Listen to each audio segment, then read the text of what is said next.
குடியரசு துணைத் தலைவர் பதவிக்கு பாஜக கூட்டணி சார்பில் சிபி ராதாகிருஷ்ணன் அறிவிக்கப்பட்ட சூழ்நிலையில காங்கிரஸ், திமுக உள்ளிட்ட இந்தியா கூட்டணி சார்பில் உச்ச நீதிமன்ற நீதிபதியாக இருந்த சுதர்சன் ரெட்டி அறிவிக்கப்பட்டிருக்கார். இதனால இருவருக்கும் இடையிலான போட்டி கடுமையா இருக்கும் அப்படின்னு சொல்லப்படுது.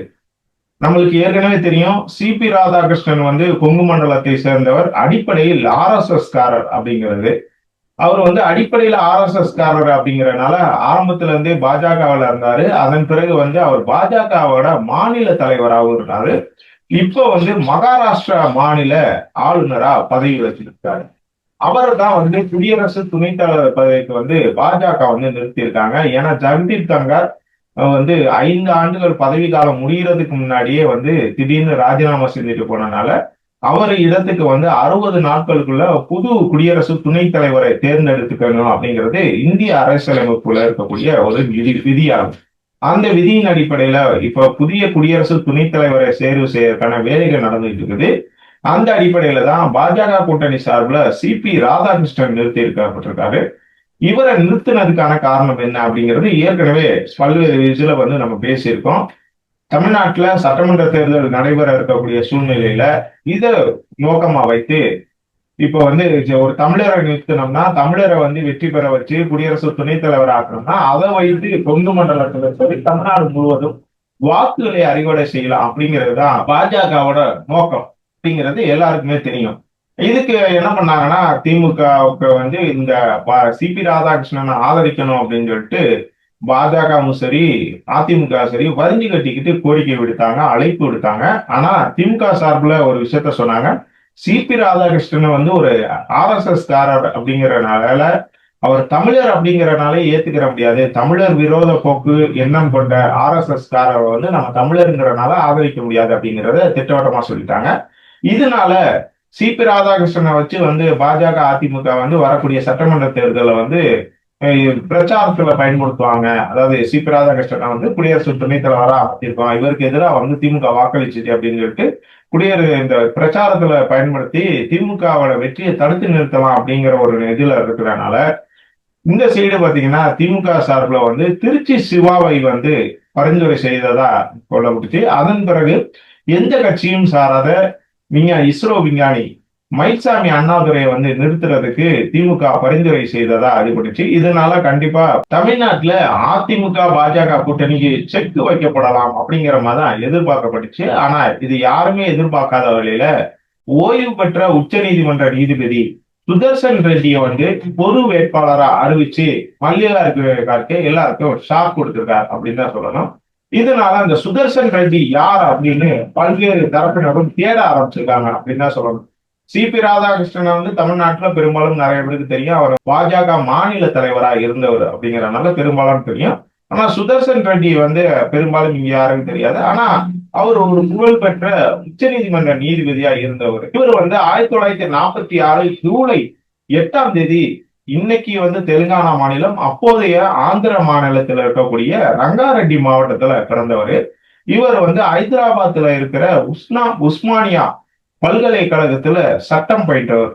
அதன் பிறகு பாத்தீங்கன்னா 1971 ஆந்திர மாநில பார் கவுன்சில்ல தன்னை வழக்கறிஞரா பதிவு செஞ்சுக்கிட்டாரு. அதன் பிறகு அவர் பாத்தீங்கன்னா சிவில் சம்பந்தமான வழக்குகளை ஏற்று வாதாடினார். அதன் பிறகு பாத்தீங்கன்னா அவரு மத்திய அரசோட கூடுதல் வழக்கறிஞரையா நியமிக்கப்பட்டார்.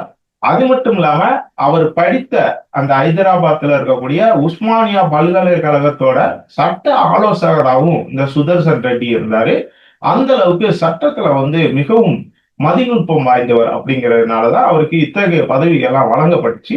அதன் பிறகு 1993 ஆந்திர மாநில உயர் நீதிமன்றத்துல கூடுதல் நீதிபதியா நியமிக்கப்பட்டார். அதாவது ஏதாவது நீதிபதிகள் விடுமுறையில இருக்காங்க அப்படின்னா அந்த நேரங்கள்ல இவர் வழக்குகளை விசாரிப்பாரு. அந்த மாதிரி கூடுதல் நீதிபதியா நியமிச்சிருக்காங்க. அதன் 2 ஆண்டுகளுக்கு பிறகு, அதாவது 1995 அதே ஆந்திர மாநில உயர் நீதிமன்றத்துல நிரந்தர நீதிபதியா அவர் நியமனம் செய்யப்படுகிறார்.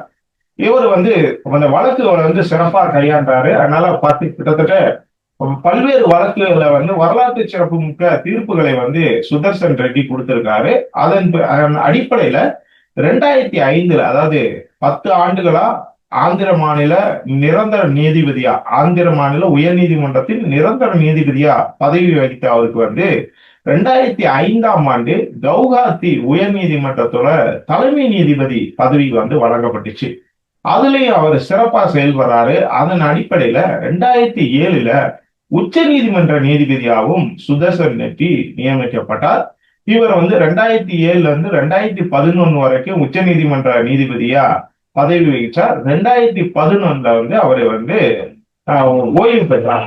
அதற்கு பிறகு பாத்தீங்கன்னா ஓய்வுல இருந்த அவரை தான் இப்ப இந்தியா கூட்டணி சார்பில், அதாவது காங்கிரஸ், திமுக, திரிணாமுல் காங்கிரஸ் உள்ளிட்ட பல்வேறு கட்சிகள் இருக்கக்கூடிய இந்தியா கூட்டணி சார்பில் பொது வேட்பாளரா சுதர்சன் ரெட்டியா நியமிச்சிருக்காங்க. இது திமுகவுக்கு ஒரு நெருக்கடியை கொடுக்கும் அப்படிங்கிற மாதிரி சொல்லப்பட்டாலும், சிபி ராதாகிருஷ்ணன் ஒரு தமிழர் அப்படிங்கிறத தாண்டி அவர் ஒரு RSS காரர் அப்படிங்கிற ஒரு விஷயத்த திமுக தெளிவா சொல்லிட்டாங்க. இன்னொன்னு, சுதர்சன் ரெட்டி சிபி ராதாகிருஷ்ணன் தமிழர் அல்லாம மற்ற மாநிலங்கள் எதன் அடிப்படையில் ஆதரிப்பாங்க அப்படின்னா, அதாவது ஆந்திரா, தெலுங்கானா, கேரளா, கர்நாடகா போன்ற மாநிலங்கள் எதன் அடிப்படையில சிபி ராதாகிருஷ்ணன் ஆதரிக்கணும் அப்படின்னா, தென் மாநில கால அப்படிங்கிற அடிப்படையில தான் அவர் ஆதரிப்பாங்க. அதன் அடிப்படையில சுதர்சன் ரெட்டியும் ஒரு தென் மாநிலக்காரர். அந்த அடிப்படையில அவரை முன்னிறுத்தி பிரச்சாரம் செய்யப்படுவதற்கான ஒரு சூழலை மல்லிகார்ஜுன கார்கே உருவாக்கி இருக்கார் அப்படிங்கிற மாதிரி ஒரு தகவல் சொல்லப்படுது. இருந்தாலும் பாத்தீங்கன்னா பாஜக கூட்டணிக்கு நாடாளுமன்றத்துல பெரும்பான்மை இருக்கிறதுனால கண்டிப்பா அவங்க நிறுத்தினா சிபி ராதாகிருஷ்ணன் தான் வெற்றி பெறுவார் அப்படிங்கிறது கிட்டத்தட்ட உறுதி. ஆனா இங்க தென் மாநிலத்தை சேர்ந்த சுதர்சன் ரெட்டிக்கும் ஒரு பேர் இருக்கு அப்படிங்கிறதுனால இவருக்கும் சிபி ராதாகிருஷ்ணன் இடையில நடக்கக்கூடிய போட்டியில பாத்தீங்கன்னா கண்டிப்பா சிபி ராதாகிருஷ்ணன் வெற்றி பெற்றாலும் ஜெகதீப் தங்கார் அளவுக்கு இவருக்கு வாக்குகள் கிடைக்காது. அதாவது சிபி ராதாகிருஷ்ணனுக்கு அந்த அளவுக்கு வாக்குகள் கிடைக்காது. ஒரு குறைவான வாக்கு வித்தியாசத்துல தான் சிபி ராதாகிருஷ்ணன் குடியரசு துணைத் தலைவராக தேர்வு செய்யப்படுவார் அப்படிங்கிற மாதிரி சொல்லப்படுது. ஆனாலும் பார்க்கலாம் இந்த தேர்தல் நடக்கும்போது என்ன மாதிரியான கள நிலவரம் எப்படி இருக்கும், அந்த தேர்தலுக்கு பிறகு யார் வெற்றி பெறுவாங்க என்னங்கிறத நம்ம பொறுத்து இருந்து தான் பார்க்கணும். இந்த விவகாரத்துல நீங்க யாருக்கு ஆதரவு தெரிவிக்கிறீங்க அப்படிங்கிறத கமெண்ட்ல சொல்லுங்க.